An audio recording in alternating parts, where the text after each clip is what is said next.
اور ان سے دو شخصوں کا حال بیان کرو جن میں سے ایک کو ہم نے انگور کے 2 باغ عنایت کیے تھے اور ان کے گردا گرد کھجوروں کے درخت لگا دیے تھے اور ان کے درمیان کھیتی پیدا کر دی تھی.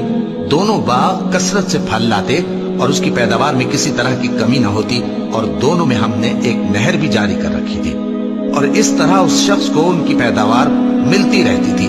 تو ایک دن جبکہ وہ اپنے دوست سے باتیں کر رہا تھا کہنے لگا کہ میں تم سے مال و دولت میں بھی زیادہ ہوں اور جتھے اور جماعت کے لحاظ سے بھی زیادہ عزت والا ہوں. اور ایسی شیخیوں سے اپنے حق میں ظلم کرتا ہوا اپنے باغ میں داخل ہوا.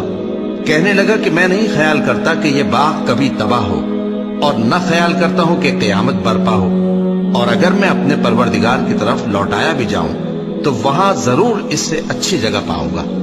تو اس کا دوست جو اس سے گفتگو کر رہا تھا کہنے لگا کہ کیا تم اس ذات سے کفر کرتے ہو جس نے تم کو مٹی سے پیدا کیا، پھر نطفے سے، پھر تمہیں پورا آدمی بنایا؟ مگر میں تو یہ کہتا ہوں کہ اللہ ہی میرا پروردگار ہے اور میں اپنے پروردگار کے ساتھ کسی کو شریک نہیں کرتا. اور جب تم اپنے باغ میں داخل ہوئے تو تم نے ما شاء اللہ لا قوت الا باللہ کیوں نہ کہا؟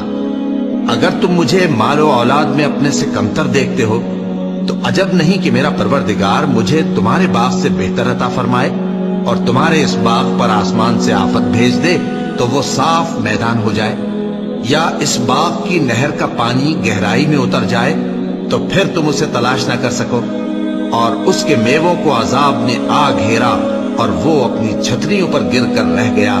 تو جو مال اس نے اس پر خرچ کیا تھا اس پر حسرت سے ہاتھ ملنے لگا اور کہنے لگا کہ کاش میں اپنے پروردگار کے ساتھ کسی کو شریک نہ بناتا. اس وقت اللہ کے سوا کوئی جماعت اس کی مددگار نہ ہوئی اور نہ وہ بدلہ لے سکا. یہاں سے ثابت ہوا کہ حکومت سب اللہ کی ہے. جو معبود برحق ہے وہی بہترین ثواب عطا کرنے والا اور بہترین انجام لانے والا ہے.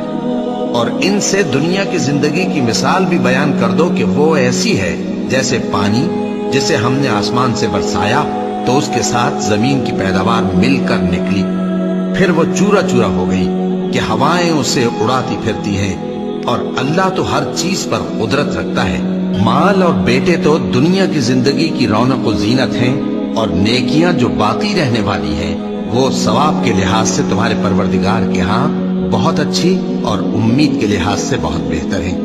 اور جس دن ہم پہاڑوں کو چلائیں گے اور تم زمین کو صاف میدان دیکھو گے اور ان لوگوں